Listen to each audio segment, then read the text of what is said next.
Good evening. Happy Thursday once again, and welcome everybody to the Man Cave. It is that time of week again. Brother Jeff Howdy. and Tanya. Howdy. It's Thursday. Mike, Tis. glad you can make it with us. Robert, hello from Indiana. Awesome. What part of Indiana? Oh boy. It's bourbon time, Jeff. Yep. You having a drink with us tonight, Jeff? Yes, I am. What you having? Heaven, hell.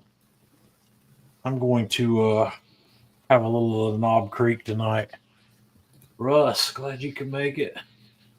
It's Bourbon 30 here in Western North Carolina. That's what I need to get Tanya started on the bourbon. Maybe it'll help that sleep. Help you sleep a little bit. Hasn't helped mine any. Oh my goodness. I know a couple concoctions that bring the sleep when it's needed. Stuff I probably shouldn't be doing, but there's a couple of things out there in the over-the-counter world that when they go with just a little bit of bourbon, it makes you sleep good. Oh boy! All right. I It's want to that be able to time of wake week. up the next morning, John. Yeah. Cheers, everybody. Cheers. Cheers. That was a good show. I've probably only got one more pour left in that bottle. Smoking Tar Heel. Awesome. Yeah. Glad everybody could make it with us tonight. We've had a fairly nice week here this week. The weather's been good. Hasn't been hot. And I got a little bit of outdoor stuff done this week that I've been wanting to do. I wanted to get the grass cut today, and when I was getting around to doing that, we had a little storm roll through that's delayed me. So now I've got to get that done tomorrow. I'm in a situation right now where I'm having to cut my grass more than once a week. It's growing at a rate that it can't wait 7 days. Welcome to Florida. This past Monday when I cut the grass, it took me twice as long as normal because I had to bag it. I had to bag it with the grass catcher on the lawnmower, and I was having to stop every 50 feet to empty the bag. I put down some fertilizer about 6 weeks ago or 7 Well, weeks ago. there's your problem, John. Yeah. You fertilized it. Well, if I don't fertilize it, it doesn't green up nicely and it doesn't grow as thickly. And we have the world's worst problem with weeds in this yard. And if my grass is not growing thick, the weeds and the crabgrass and everything else take over and choke the grass out. So it's something that's got to happen twice a year. It's got to happen in the spring and in the fall. I buy that Scott's Turf Builder that kills weeds and helps your grass. It's a ritual around here. So, but spring is. I guess we're officially in spring, aren't we? I For a think little so. bit. Till I know summer grilling rolls in. season. I know grilling season hasn't got here yet, but No, we're all it's not waiting grilling season patiently. yet. We're waiting patiently for grilling season to get here. Memorial weekend, buddy, can't come quick enough. Yeah. I'm looking forward to grilling season. I got some stuff I want to grill that I can't get started on till Memorial Day, so I can't get ahead of the season, right? No, buddy. All right. Okay. Got some of our regulars here with us tonight. So,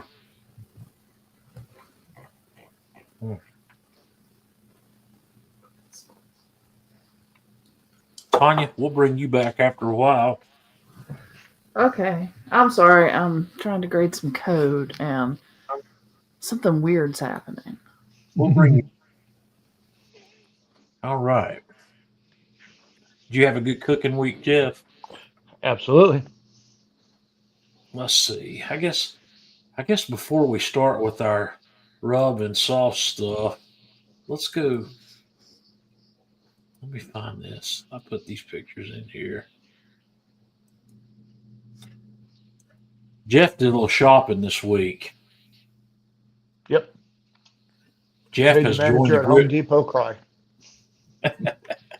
Jeff has joined the griddle community with the Weber slate, and I hadn't seen this griddle before. Jeff showed it to me when he was looking, and when I was griddle shopping, Weber had a griddle, but it wasn't this one. I don't remember. Jeff, was their previous model called something else? Yeah. Slate came out in late 2023, according to what I read. So it came out about the time it came out, I guess, about the time I was buying this. But this is not the one that was tested in the barbecue labs test, I don't think. Yeah, it is. Was it in the one that maybe it was then. So maybe my mind's The just only difference somewhere between the one that I got and the one that tested is the one that was tested is 36 inch. yeah. But I don't remember why I didn't look at this one. When Jeff was showing it to me, I said I would likely have bought that if it was available, but I swear I don't remember seeing this particular model when I was looking. But I was also real happy with the stuff I looked at on the Traeger, which is why I ended up going that route. But well, Barbecue Labs rated your Traeger as number one, rated this one as number two. yeah, And the only reason why yours is rated number one is because those baffles in between the burners and the burners themselves. right. It helps create multiple zones. It's really hard to get true zone definition on a griddle because the griddle is going to conduct heat from one side to the other. But it's also real easy to manage the temperature on your griddle. If it's hotter than you want it, you just squirt a little water on it, and it cools down immediately, and you can just go right on cooking. So I had Jeff take some pictures of this one so we could have a brief look at it while we're getting started tonight. So this one, I think, showing here, it's got the folding tables. Tell us about it, Jeff. Okay, well, on the left side, the table folds down. On the right side, it does not because your propane tank sits underneath it. So I took a picture of it in the up and the down position. Okay. And that's looking at the inside. It's a 3-tube burner. If you got the 36 inch, it's a 4-tube burner. And there to the left is the slot for the grease crud tray. drain. Yep. What's this bar across the middle here between the left and the center, or the right and the center burner? That is, if you look at the very bottom of that picture, you're going to see that black dial there. That's where it gets its temperature from. Oh, it's a thermometer? Right. If you Its look right temperature. where you're about halfway down there, you're going to see like a probe. Right here. Yep, right there. So it's reading the temperature of the griddle? Yep. It Oh, I didn't sits know it and did touches the that. griddle. Okay. So how accurate is that? I tested it with my IR, and it's within 10 degrees. Is it? I guess it's just in that one spot, though, right? Yeah, but I mean, once you get that thing heated up, across, and Right. it's heat synced, it's pretty much across the board. I didn't know it had a thermostat on the griddle. Yep, And here's the griddle Now itself. you- You got the 30-inch model, right? correct. Now you can see Yep. that black knob. That's where the temperature is. Yeah, I see it down there. And that's all it does is it reads the temperature. It reads in centigrade or Fahrenheit, whichever Right. mode you choose. So it came with a pre-seasoned griddle. Yep. And that thing is definitely pre-seasoned. It's very similar to the seasoning that you get on the Kamado Joe carbon steel line. Awesome. Yep. Has it got that nitride coating on it? I don't know if it has that coating, but it's awful black. They use some type of I forget what they called it. It's a heating process that they put it through. And like I Right. say, it's non-stick right out of the box. That nitride coating would be an interesting way to treat a griddle because, like I said, the Kamado Joe stuff, I couldn't get it to take any additional seasoning. I tried to season those pans that I've got, and they wouldn't take any additional seasoning at all with that coating on them. Hmm. Uh, that's a Well, good there it looking is. griddle. There it is with the lid down, and that's a nice lid. I mean, some of the griddles that you pull up on the lid and it wants to, do the warp wave on Right. you. That's solid. This is really a very, very well built griddle. Everything went together well. It screws into nuts. I don't know what the heck they're called. It's the preset nuts where the holes are. Right. They're pressed in there. Yep. I'm not exactly sure what those are called, but that's the way it is with everything. There's no tap screws or anything. It's all screwed into like a nut and bolt type arrangement, Well, that's good. and it's got more screws than you can check a stick at holding that thing together. I bet so. The bottom, just to give you an idea, the bottom panel in that grill Yeah. has 1, 2, 3, 6, 9, 12. Takes 12 screws just on the bottom panel Right. because they got it holding in from the sides, and then it also holds in from the bottom up. So I mean, it's not going anywhere. If you tighten Good it up, that deal. thing is solid as a rock. It's got some And then storage compartments underneath. right, this one is different than if you went to Ace Hardware and you bought this exact same one, it would be different. This one here is made exclusively for Home Depot. And the difference Right. is it has doors where the one at Ace has two plastic bins that ride on tracks so that you pull them Right. out. You can get the adapter for that for this grill if you wanted to, you know, put them in. I haven't made up my mind if I'm going to get that yet. I might. I would. That was a nice feature, I think. Yeah, it is a nice feature. I mean, it stores everything, but I also like the doors to keep the varmints out. Yeah. So these are your grease catch trays. That's I think that probably is close to a bread pan. It is. It's 5 by It looks a 11. little longer. Yeah, it's a little bit longer than a bread Well, loaf pan. I did find some at Publix that size, Yeah. but I didn't measure the depth of it, and I think this is a little shallower than what those might be. Yeah. But you could actually get by with the regular 5 by 8 bread pan in there and just put a Yep. chunk of wood behind it, keep it from Just moving. keep it up to the front. Absolutely. Yep. That would definitely do the trick. And what Or I'm looking at here, I don't you can go really with think none. you could just take that. That would clean up real quick. I Yep. mean, that's stainless steel, and it's gonna wipe right out when you Throw it in the dish, wipe it out, throw it in the dishwasher, call it a day. yeah. That's pretty slick. And then you got the only accessories that they give you is the two little clips there to hang your tools on. Now, another interesting thing about this griddle here, John, is you see that shelf, you see how it has those indents in it Yep. on the edges? That shelf actually comes out, and you can put in a cutting board Right. option in it. They've also got bin options that hold all your utensils and your spices and goodies and Right. whatnot. You bring those So out that's in a a caddy modular. and set them in there. Yep. Yeah, it's a modular design. So that was the other thing that really kind of tweaked my interest on this grill is it had a lot of nice afterthought features to it. Yep. It looks really good. I think you're going to enjoy cooking on that. I know I Oh yeah, enjoy cooking on mine. I've Maybe done we'll 2 have meals to. on it already. Yeah. Maybe we'll have to do something Oh, I think fun we with. should do one of our cooks. with griddles this coming month. So, what we're here to talk about tonight is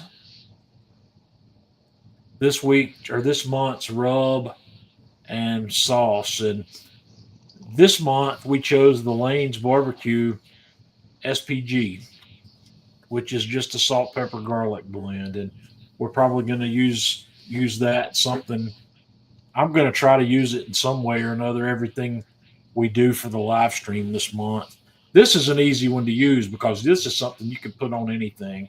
And Yep. I decided to take a picture of the rub itself because this one's a little unique from some of the other ones I've seen.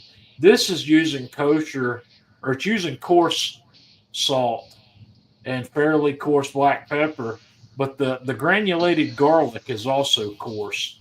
And that's not something I'm used to seeing. I cannot find granulated garlic quite that coarse when I shop for it. It's all It is kosher finer salt, powder. John. Yeah, kosher salt. Yep. But it's I thought it was. That's why I wanted to look at it.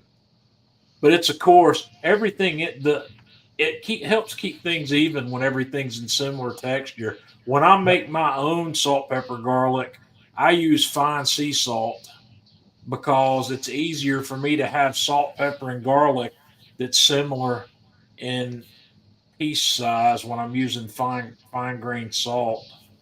Um, I can grind my pepper that coarsely, but not with any of the tools I have. I have to do it by hand, and it takes quite a bit of time to churn out a cup of black pepper.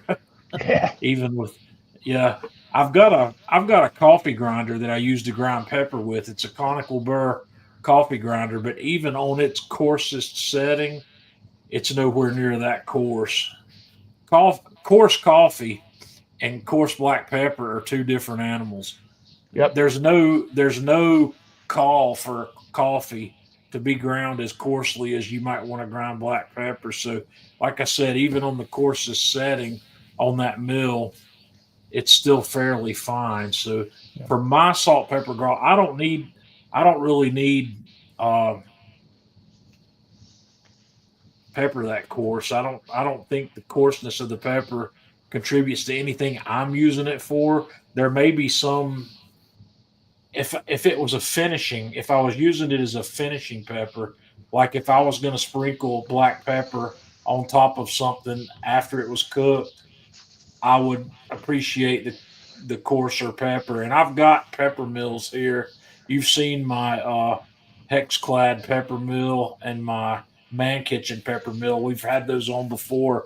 They'll grind about any coarseness I need, and that's what I would use in those situations. But anyway, guys, this is a salt, pepper, garlic blend, and this is something we talked about early on. This is something you either need to be making for yourself or you need to be keeping it on hand. This is what you should replace. If you've got a salt shaker on your table, you should just empty it and replace it with this. I've never seen anything that I couldn't shake salt, pepper, garlic on. Anything that I would normally add salt to at the table, I could just as easily add this, and I like this a lot better. But I make my own. I don't buy it. And I'm not afraid to say that, but this is a good one. I've got several that I've bought in the past to check out on my shelf back there, but this one, everything in this one is different from all those other ones in the fact that everything's coarse. And that has its advantages and disadvantages as well. Like if you're going to dry brine, if you wanted to put this on ahead of something, the only disadvantage to this is it takes those larger crystals of salt longer to dissolve than the smaller ones do. It will dissolve, but it may not dissolve completely. Have you ever had that happen, Jeff, when you were dry brining something with coarse salt and the salt won't dissolve completely? The fine grain salts do a lot better with that. The coarse grains don't always do it completely, so it can kind of hinder your dry brining. But for anything else, this to me, this is not a rub, but you can use it on beef, which we're going to show you here in a minute because Jeff and I both did beef ribs this week. So, but that's the seasoning that we're going to be talking about this month, and the sauce that we chose is this Franklin Barbecue Original, which is for what it is. This is a pretty decent sauce. This I was is impressed. yeah. I I don't know how impressed I was with it overall. It's not something I will seek out to buy again, probably, but it's good. It's a it's a sweet sauce, but it's not as sweet. It's not anywhere near as sweet as Kansas City sauce or Western North Carolina sauce. Or But sweet baby rays. yeah, there is a pronounced vinegar presence in this sauce. So it's got I really like the sauce. yeah, it's a good it's especially good sauce for beef. Yep. Because it is more on the savory side and not sweet. I think sweet argues with beef. Sweet goes great with pork, but sweet sauces on beef just have never been a thing for me. But this sauce, I picked mine up at my local Walmart. I found it on the shelf there, and this bottle of sauce was less than $5. I don't know, Jeff. You had to order yours through Walmart. Yeah, I paid $6 something. 6, but it's not anywhere near as expensive as some of these. It's not. It's still a lot less expensive than the Blues Hog that we used last month. Oh yeah. So the Blues Hog was that smaller container of Blues Hog was $10 or so. But these are what we're going to be dealing with this month. So we're probably going to. I'm probably going to try to use it on most everything we do for the month anyway. We'll see what happens. And so let's have a look at some beef ribs. So what do we have, Jeff? Well, we got beef ribs, which I was not impressed with my Costco beef ribs. I don't remember. Go to the next picture, John. Was that the next picture? No. Yeah, there we go.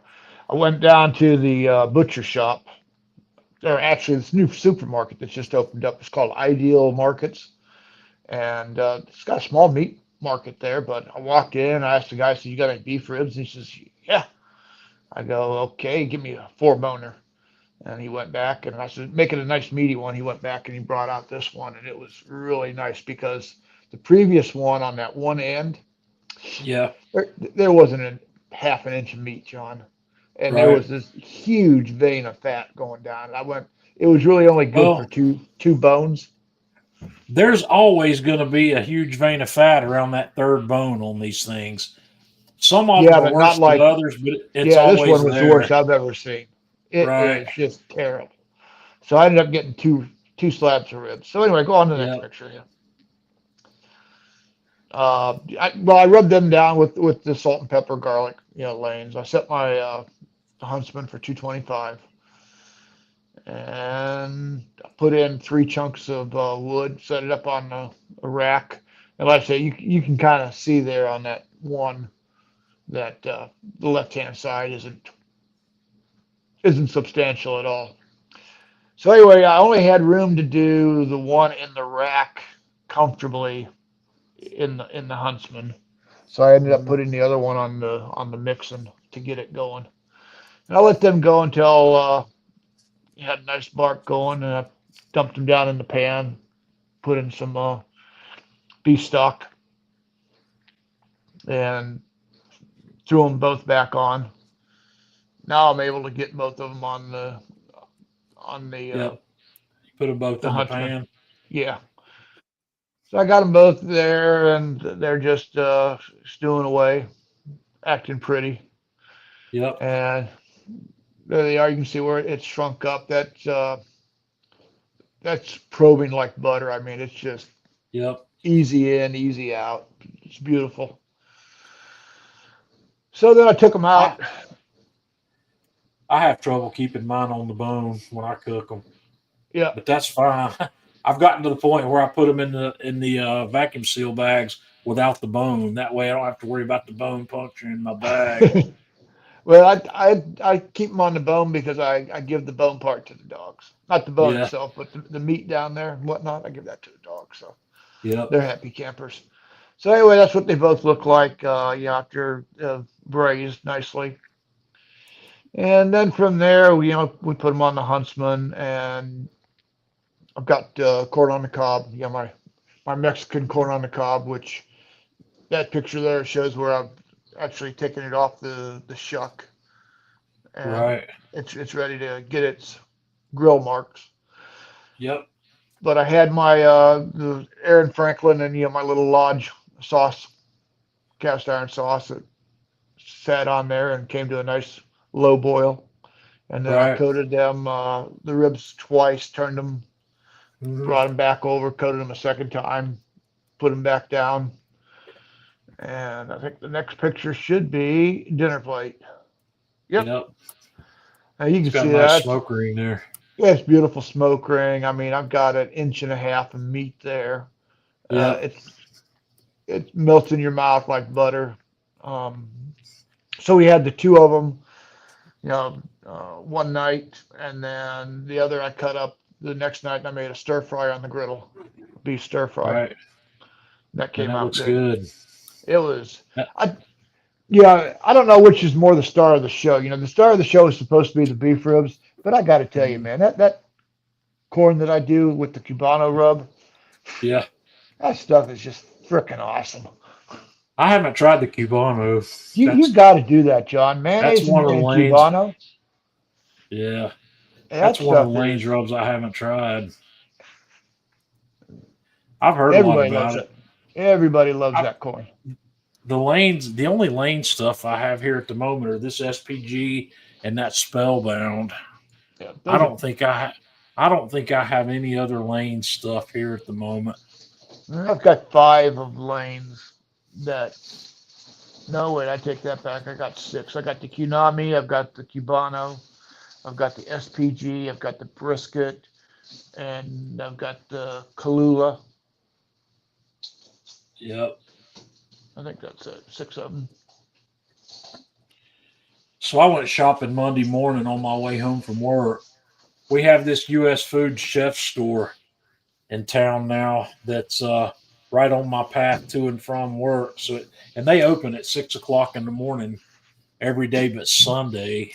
So it's real easy for me to swing by there in the morning if I need to. So I stopped Monday morning and looked around. Most of what they had was kind of small, but I found this 2-pack that weighed just over 10 pounds. And you can see here that one of them, which is the one I actually cooked, is bigger than the other one. And it weighed about 5.5 pounds when I weighed it just to see what it weighed by itself. So the other one's about 4.5 pounds. So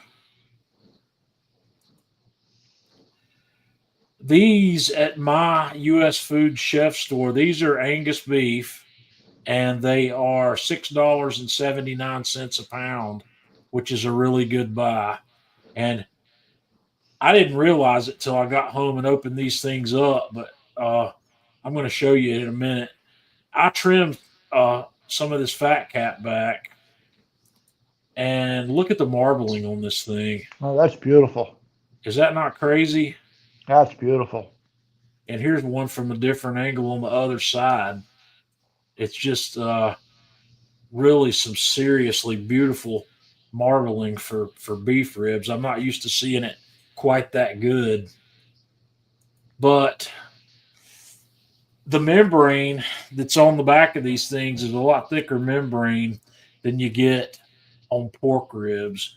And I'm going to tell you that I feel like it's optional if you want to take that off or if you want to leave it on. A couple of things are going to happen. If you take it off, you're going to be able to get smoke ring on the back side of the meat. If you don't, you won't get that. Not that that's a big deal. If you leave them on, it's easier to keep the ribs attached to the bone after you've gotten them nice and tender. So that membrane will help. And most people if they're going to pick this up and eat it by hand, which some people will, they're not going to be eating off the back side of the bone, so you're never really going to have to worry about biting through that membrane. But it's going to be up to you to do what you want to do with it. I took it off. I went ahead and took it off, and there's no pulling up a corner and grabbing this and pulling it. So I just went in with my fillet knife underneath it and just cut underneath it and cut it all loose. And I think it took about 6 pieces to get it all off, but it took me about 2 minutes. It doesn't take long to get it loose, but I went ahead and took it off.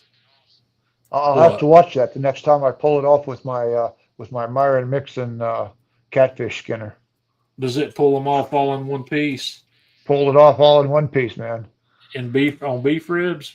Yep. I just took the corner and put the fillet knife underneath the, get a little bit of a flap, took a hold of that puppy and pulled it all off in one fell swoop. Well, maybe I'll have to pick one of those up. But that would end up being a one-trick pony in my garage. Oh, it is. It's a one-trick pony. That's yeah. Well, no, it's a two-trick pony. It's good for pulling skin and it's good for catfish. That's it. Yeah. But this is a really good-looking rack of ribs. That is. Nice marbling in there. On the other side, I trimmed back most of the fat on the top, but this fat over the third and fourth bone, I'll leave about half of it, because if you dig down into this fat that's over the third bone, you're going to get real close to the bone and leave. There's just a fat vein there that's a common fat vein on the animal, so you don't want to cut that all out of here. You can score it if you want to, but most of it's going to render. So I decided I was going to use my Duke's mayonnaise as a binder. So that's what I do here. I put just maybe a tablespoon on there. It doesn't take much. And I use a gloved hand and just wipe it all over both sides and the edges of this meat. And then I seasoned it up with our Lane's SPG. And I did not season this one overnight in advance. I just didn't. I just decided to go ahead and do a normal process on these, and it works out fine. So Whistler just asked you a question, John. That store, is that the one in Hickory, or is that store in Hickory? It is in Hickory. Okay. So yes, if you haven't been there, you should go check out their meat cooler. There's it's over on Highway 70. I'm trying to think of a landmark to associate it with now that all the old landmarks from that area are gone. It's in the store where the old Grants / Kmart used to be. And I don't remember what it was before it was this. It was some other men's warehouse or maybe some other clothing store there. But it's been open since last summer. It opened up sometime this past summer. But anyway, I cooked this week on the Lone Star because I haven't cooked on it lately, and I felt guilty about not having fired it up. And I had a bunch of other cooking to do. So I fired this grill up Thursday morning at about 8 o'clock.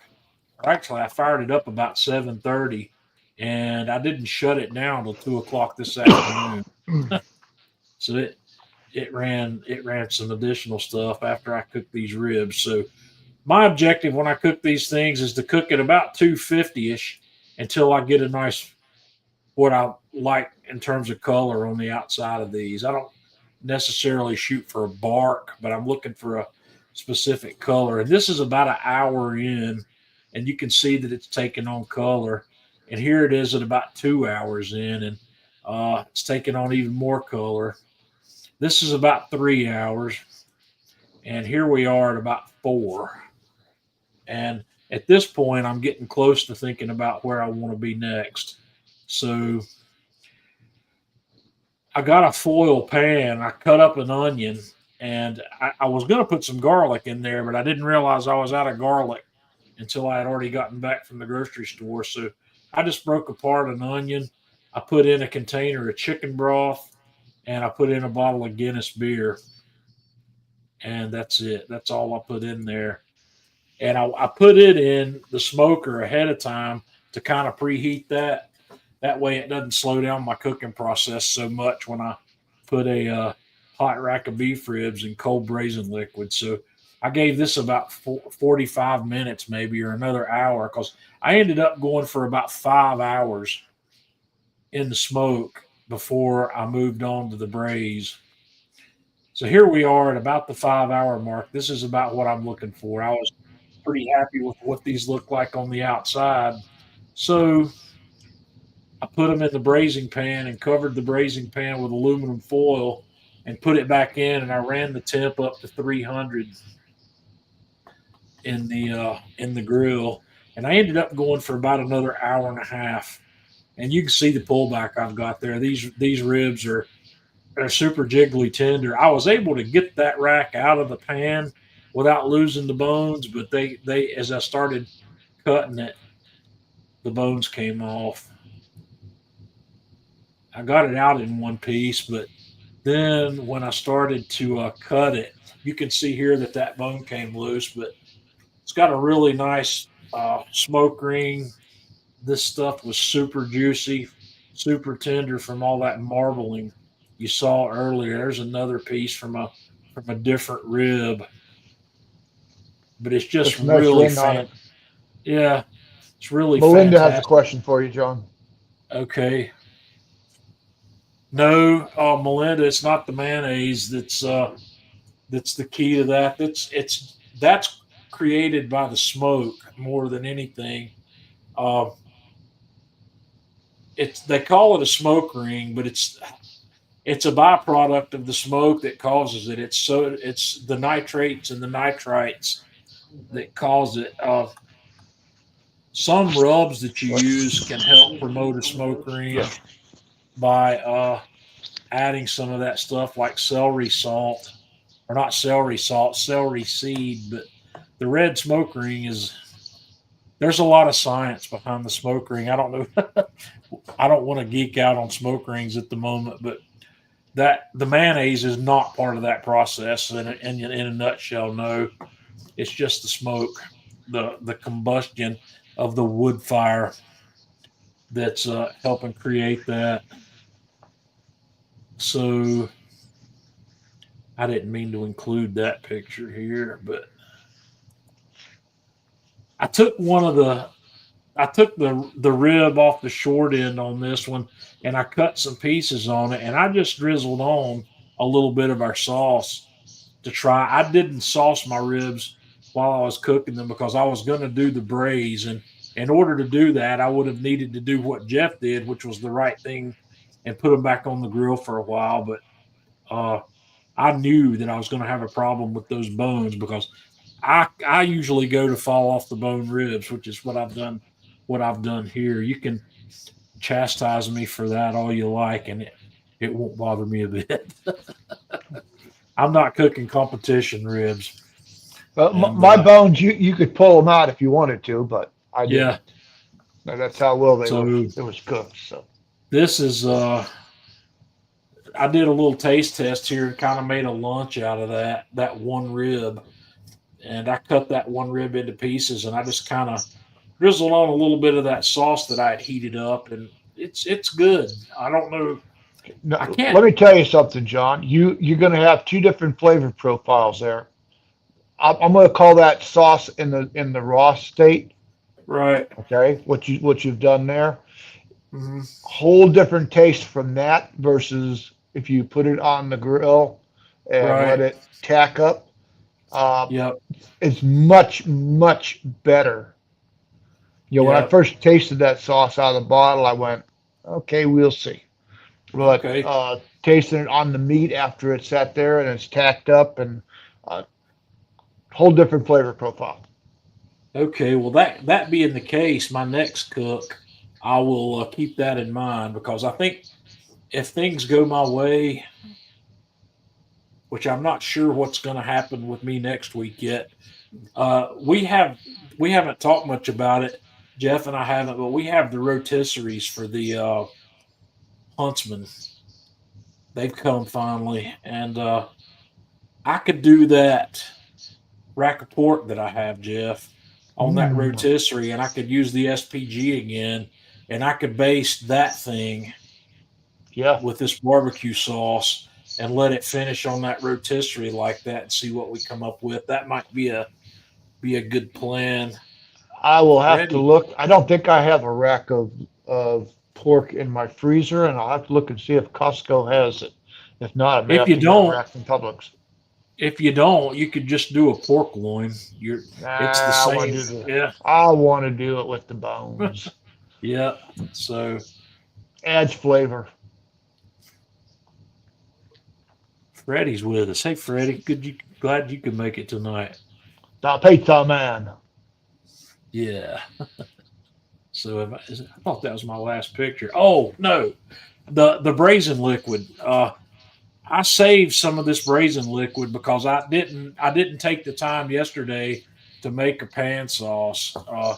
So I saved back 2 cups of that brazen liquid that I will tomorrow when I prepare some stuff for the weekend. I will heat this and I'll put a cornstarch slurry in it to thicken that up, and I will use that braising liquid to make that sauce because these ribs, I like to serve those ribs over something like rice or mashed potatoes or stone ground grits. Either Yep. one of those three things are a perfect It bed looks like to you've got serve one of these ribs.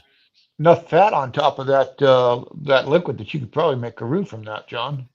I could, but the only thing I don't like about making a roux on a sauce like this is the sauce becomes opaque when you use flour to Oh thicken yeah, it I mean, unless if you rather want a than clear sauce, cornstarch. then absolutely do the Yeah, cornstarch. well, it's not going to be clear. It's going to be clearer if I Yeah, use the true. cornstarch. Then yeah, but there is enough fat there to do a roux. I could put a tablespoon of flour in that and turn that into.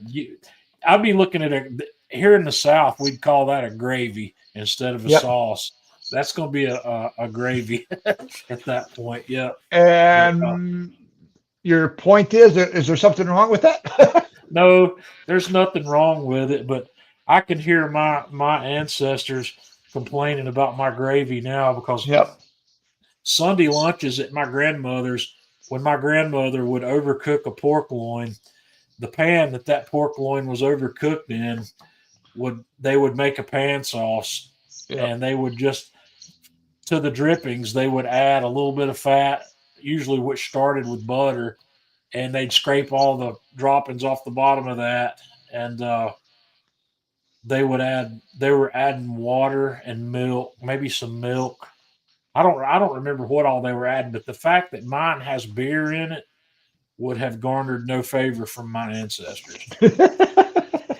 No, the Guinness. I like cooking with Guinness and chicken stock for beef. That's my go-to braise. And Yeah. typically I'll use a 50-50 mix of the two. I didn't do that this time because I didn't want to put that much liquid in this pan, but I put the whole 32 ounces of chicken stock in there and only put one bottle of Guinness in it. So that, and I use chicken stock rather than beef stock. And a lot of people are going to ask why you do that. I don't have anything against beef stock, but in my opinion, the chicken stock brings a better flavor for Yeah. some reason. I don't really understand why. And maybe it's just that I haven't had the right beef stocks, but I'm not making my own stock anymore. I just It's use the better than bouillon beef. I Make would my beef normally, stock. but I didn't this time. I used a container of it from the grocery store. I've got a new thing of the better than bouillon chicken that I haven't opened yet, and I'm gonna not open it just yet. But anyway, that's what I would use for that, and there's no reason to toss that. I mean, you can toss it, but it makes a fantastic sauce. The sauce of Ryan's asking, what is the sauce of the month out for? I don't understand what he's saying there. Do you understand I that did, question? no, late joining. What's the sauce of the month out for sushi this evening? Oh, he's I don't. out for sushi. Okay. The sauce of the Oh, month is Franklin's original. Franklin's original barbecue sauce. There were two other ones.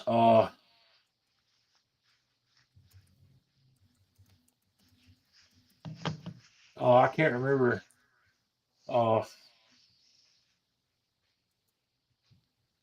There's a that's all there's a vinegar sauce, and then there's a spicy sauce. There's three varieties of this Franklin's barbecue sauce. I don't know the details of them, but I saw that in a Walmart, and when I saw it, I was thinking right away that might be a good one to use here as one of our sauces, simply because it's going to be easy for most people to get.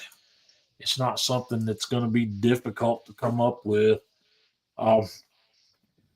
Jeff and I are trying to keep that in mind when we pick a rub and a sauce. We don't want everybody to always have to mail order it. And I've been noticing, especially at Walmart, Jeff, Walmart has got a really decent selection of barbecue rubs these days. If you look, Yeah, and a lot of it, they're really heavy into the Kinder. Walmart, Sam's, Academy and Sports are real heavy into the Kinders lately, and there's some other brand that they've they're got kind of there. a I new don't kid on the remember what block it's compared called. to some of the others. There's a brand of stuff that they have that's kept with their grilling stuff that's not in the grocery section, and I can't remember what that brand name is, and I'll have to go back and look at it again. But I don't know what we're going to do for June yet, but Jeff and I'll make that decision at least 2 weeks ahead of time, so you'll know what we're going to have. So that is the end of what we did. I sent you a picture in Messenger, John. In Messenger. My beef stir fry on the griddle.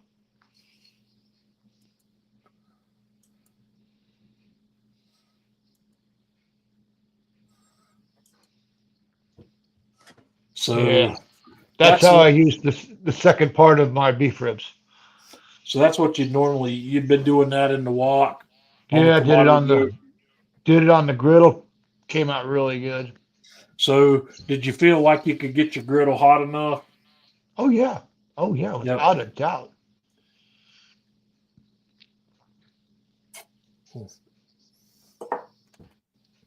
That looks pretty good. Yeah, that griddle says it can go to 700. I would not take it to 700 because I'm afraid that you would be warping it if you sustain that temperature for an extended period of time. The other cooking I did after these ribs were done last night at about 7:30 yesterday evening, my mom wanted some more pulled pork, and when Mom had she knew that Lowe's or that Food Lion had those butts on sale for 99 cents a pound, so she went, and I went and picked them up from her Monday, and she had bought one pork butt that was on sale for 99 cents a pound, and she had bought one picnic. She picked up a picnic roast instead of a pork butt. So this one here on the left, this is the fat end of an arm roast. I was going to say that looked a little funny for a butt. Yeah, it'll come out the not a same. butt. Yeah, I didn't take a picture of it before it went in the smoke, but I also there it is. That's that arm roast right there. Yep. That's those two finished up my bottle of Simply Marvelous Cherry that we've been using this week. That bottle's got maybe 1 tablespoon of rub left in it. The one that we've been using this month, I've used it a lot, and like I said, this is probably in this day and time, this is one of the most underrepresented rubs in the marketplace, because this rub existed long before all the stuff you know now.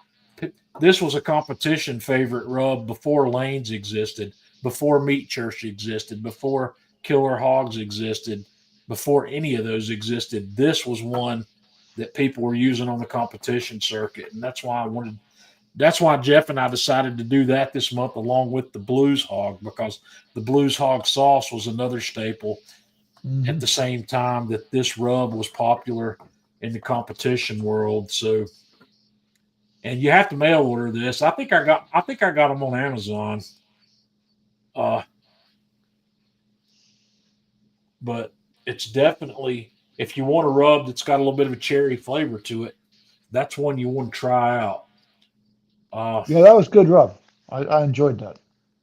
I cooked another pork butt for myself. I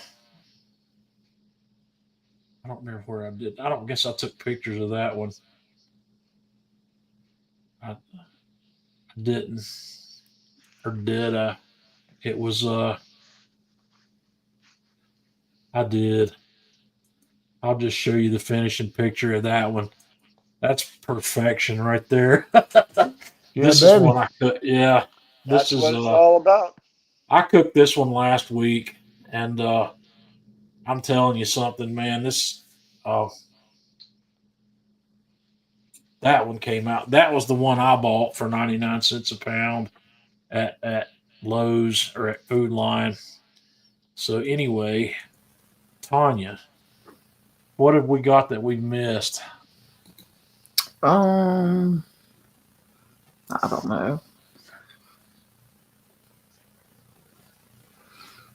I don't think you've missed anything. I mean, I may have missed something because let's level. Semester ends Tuesday, so I'm grading. I don't think you've missed anything. What day of the week is it, Tanya?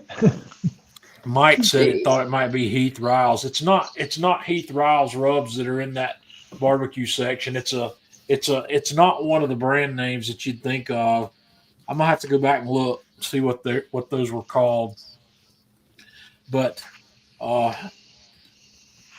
Walmart's got a nice selection of rubs these days, and Academy Sports does also. I don't know how widespread Academy is. I don't know if that exists all over the country or not, but they've got a good selection. But I've been really impressed with the rubs and the sauces that are available at Walmart. They're it's more than I would have expected to see Walmart pick up. But Walmart's done some things lately that Tanya and I have been keeping an eye on. They've got this. What's that brand? That Good Eats or Good? What's that brand name of stuff? Better Goods. Better Goods that Yeah. Walmart's brought in, and it's higher quality stuff than you're used to seeing at Walmart. It also costs a little bit more, but the few pieces of this Better Goods brand of stuff that Walmart's carrying that Tanya and I have bought so far, we've been pretty happy with it. We haven't had anything yet. I don't think that we wouldn't buy again from that brand name. It's an in-house brand for Walmart. And if you're ever in a Walmart, you'll see it in various places. There, it's growing. The line of stuff that comes under that brand name is getting bigger. Have you seen any of that stuff, Jeff? Yeah, it's kind of like the Maker's Mark for Sam's. Yeah, the Members Mark. Yeah, Members Mark. I'm sorry, not Maker's Mark. Members Mark. Yeah. Even Yeah. I know that Maker's Mark is, alcohol. I don't particularly use bourbon or a weekend whiskey, but I know they put that red stuff over the top of it and seal it up. Tuna's got a question here about beef bone marrow. I don't particularly use it for anything because I don't collect it.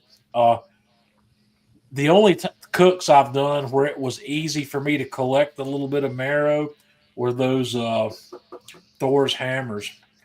That was a good source of marrow, but maybe that's something we need to do sometime is do something with bone marrow, because I can go to a couple of different grocery stores around here and buy the marrow bones that they've already sawed open. And there's a lot of cool things you can do with that. It's another one of those umami flavors that there's nothing else like it. It's actually a flavor that you either like it or you don't like it. Right. What do you use it for? Have you used it?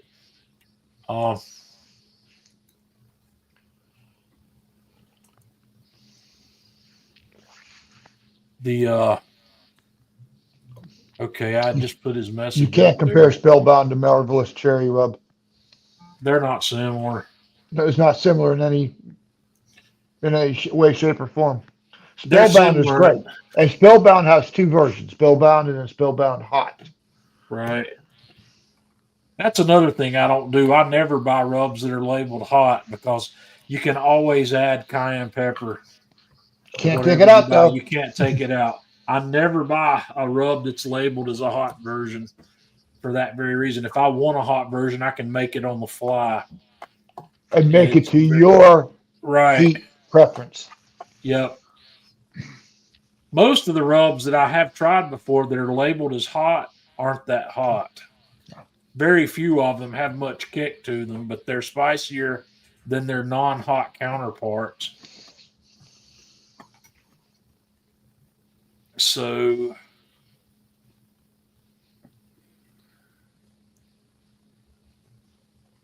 The only one of the spicy ones that really ever hit me was remember and they still have it, the Wing Zings that AGC came out with. They had some of those that were one hot. spicy one. Yeah, that was some hot. of the. They had that Nashville one. What was it called? The Nashville Heat, Nashville Chicken. I think so. Yeah.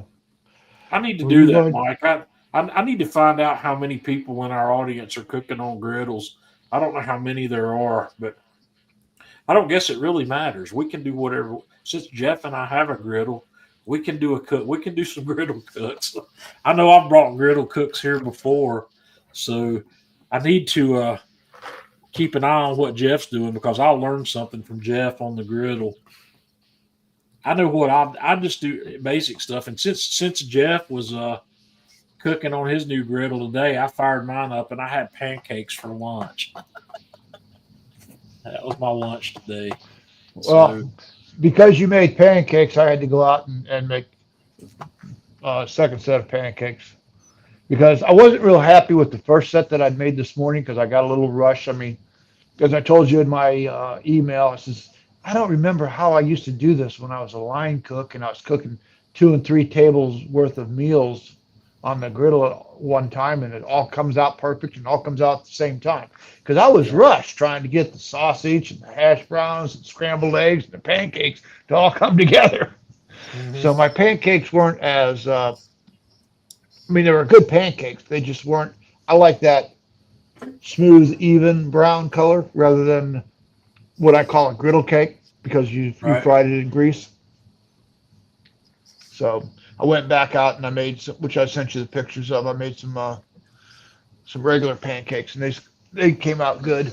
The other thing that I got, I don't know if you've used it on your griddle, John, but that Smokin' Nick guy, this is all he uses on his griddle. Yeah, I've got some of that. I bought a tub of it just to try, and Yeah, all I've I'm gonna- done I'm with gonna it so give it a far is I cooked a couple of grilled cheeses in it, and I wasn't that impressed with it as a grilled cheese.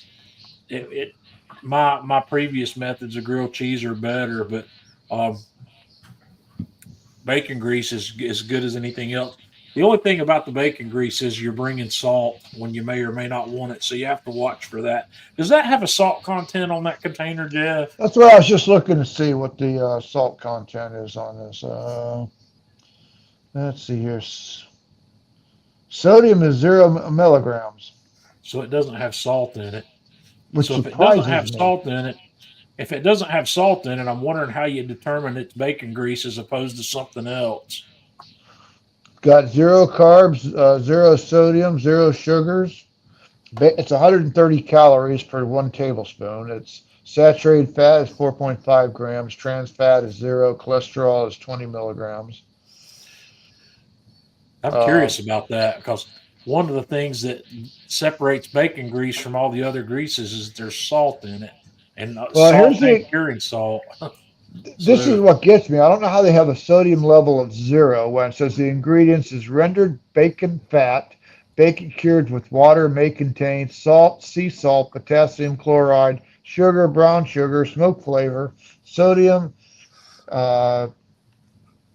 diacetate, Yeah. Sodium phosphate, sodium absorbate, sodium erythrobate, dextrose, and sodium nitrate.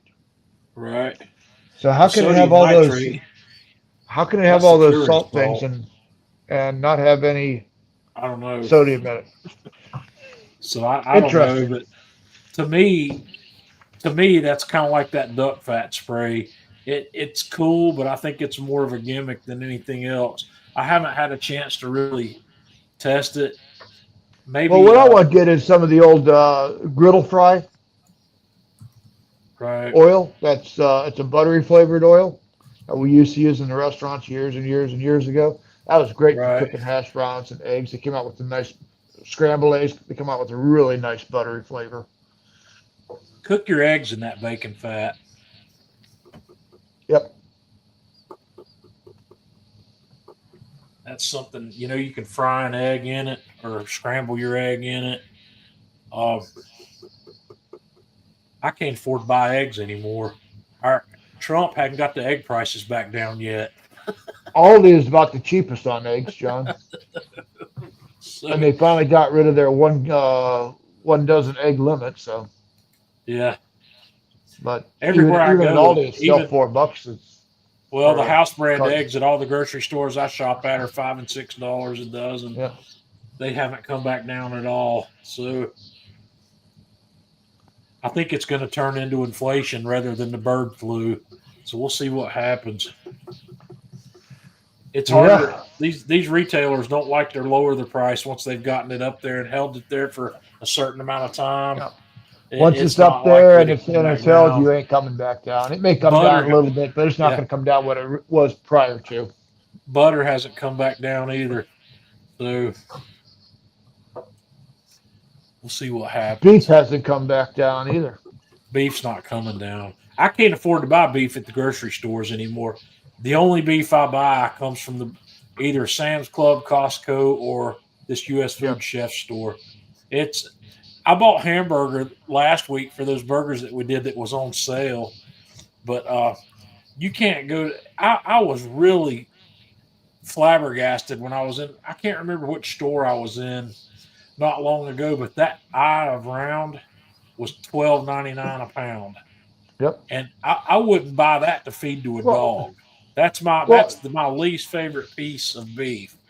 The hamburger was $9.99 a pound, but Yeah, I got a good price on it because if you buy Publix had a sale, if you buy a hamburger by packages of 4 pound and up, it was $4.99 a pound well, for 80 I'm gonna 20. do So hamburger from a brisket, but I'm gonna have to wait till I replace my freezer. I still haven't replaced my freezer that's not working, and that's putting a real damper on my cooking at the moment because I don't have anywhere to put leftovers.